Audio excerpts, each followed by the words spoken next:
3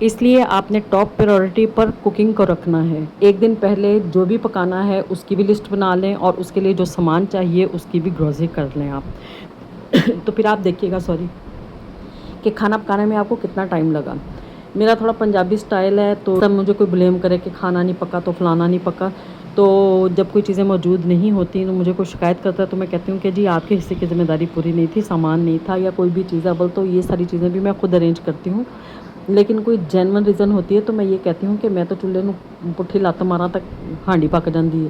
ٹھیک ہے, تو ایک دفعہ آپ نے کوکنگ کا ٹاسک کمپلیٹ کر لیا تو آپ چاہے ورک فرام ہوم کرتی ہیں یا باہر جا کر کام کرتی ہیں, آپ یقین کریں کہ آپ کی زندگی آسان ہو جائے گی. آپ نے کچھ روٹیاں بنا لیں اور ایک سالن بنا لیا تو آپ بالکل فری ہیں کہ آپ جس طریقے سے بھی چاہیں آپ اپنی مینٹل ہیلتھ کو ٹھیک رکھتے ہوئے یا مینٹلی ڈسٹرب نہ ہوتے ہوئے اپنے کام کو پراپر کرتی رہیں گی. ٹھیک ہے, تو اول تو ظاہر بات ہے دوسرے گھر کے باقی لوگوں کو بھی چاہیے کہ وہ کھانا پراپرلی کھا لیں.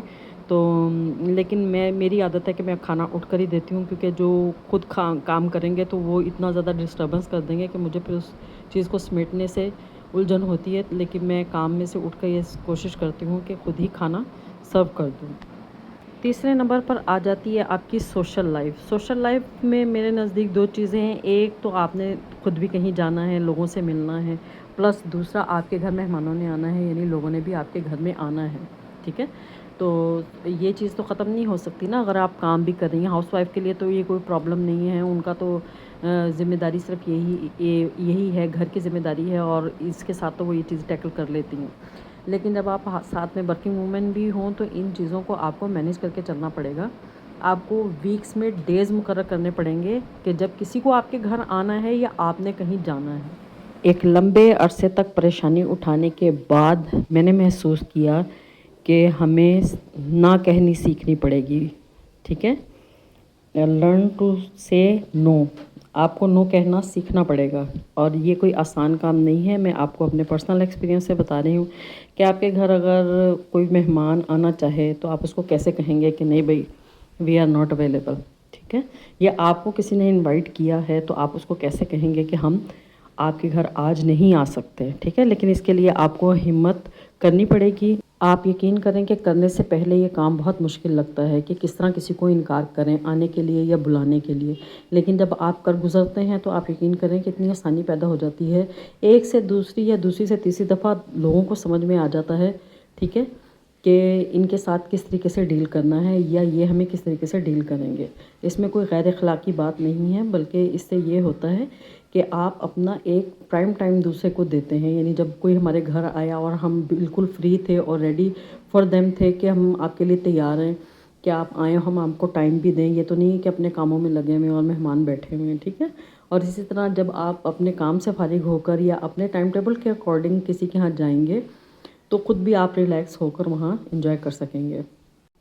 جو لوگ کام کرتے ہیں ان کو یہ اندازہ ہوگا کہ یہ کتنا مشکل پوائنٹ ہے. ٹھیک ہے, اپنی سوشل لائف کو ساتھ لے کر چلنا کام کے بہت مشکل ہوتا ہے, کیونکہ بہت سارے لوگوں کو انسان جواب دہ ہوتا ہے سوسائٹی کے اندر.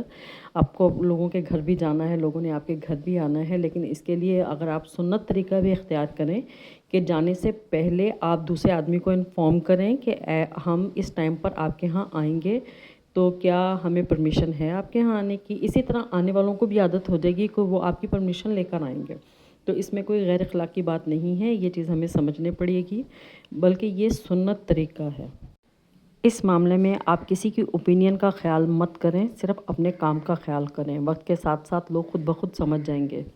آخری نمبر پر آتی ہے آپ کی پرسنل لائف. اس کو بھی بیلنس کرنا بہت زیادہ ضروری ہوتا ہے. پرسنل لائف میں تو ساری چیزیں آ جاتی ہیں نا, آپ کا کام پلس آپ کا جو کمرشلی آپ کام کر رہی ہیں, ورک فرام ہوم ہے یا باہر جا کر کام کر رہی ہیں وہ, پلس آپ کی فیملی ٹائم. ٹھیک ہے, فیملی ٹائم اور ایک ہوتا ہے می ٹائم.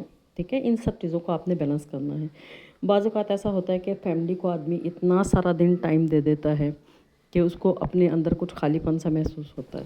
اس خالی پن کو دور کرنے کے لیے ہر انسان اپنے طریقے سے ایک می ٹائم گزارتا ہے. میرا می ٹائم چائے کے ساتھ ہوتا ہے. اگر میں نے فیملی کے ساتھ 1 سے 2 دفعہ چائے پی لی ہے تو میری فیملی کو بھی پتہ ہے کہ ایک دن میں 1 دفعہ یہ تنہائی میں بیٹھ کے چائے پیے گی اور اپنی ساری سوچوں کو جو ہے وہ آڈٹ کرے گی, گھر کے کاموں کو بیٹھ کے آڈٹ کرے گی. اگر دن میں 1 دفعہ اگر اس کو تنہائی کے ساتھ چائے نہ ملی تو اے چڑیل بن جائے گی. ٹھیک ہے. تو میرا چڑیل پونا ختم کرنے کے لیے اس چیز پہ کمپرومائز کرنا میں نے ان کو سکھایا ہے کہ آپ مجھے تھوڑی اسپیس دیں گے. میں 10 سے 15 منٹ کا میرا ٹائم ہوتا ہے جو مجھے تنہائی میں گزارنا ہی ہوتا ہے ہر حال میں. آپ کو اپنے لیے جو بھی مناسب لگے آپ ویسے اپنے می ٹائم کو گزاریں. میں نے آپ کو اپنا بتا دیا ہے. ٹھیک ہے. اور اس ٹائم میں انسان اپنے آپ کو تھوڑا بیلنس کرتا ہے، اپنے مزاج کو تھوڑا بیلنس کرتا ہے، اپنے غصے کو تھوڑا بیلنس کرتا ہے. ٹھیک ہے. سارے ایموشنز کو انسان تنہائی میں بیٹھ کے ایک لیول پر لے کر آتا ہے، تھوڑی تھکن دور کرتا ہے. آپ یقین نہیں کریں گے کہ اپنے می ٹائم کے بعد میں اپنے آپ کو اپنے کاموں کے لیے جتنا انرجیٹک محسوس کرتی ہوں دن کے کسی حصے میں نہیں کرتی.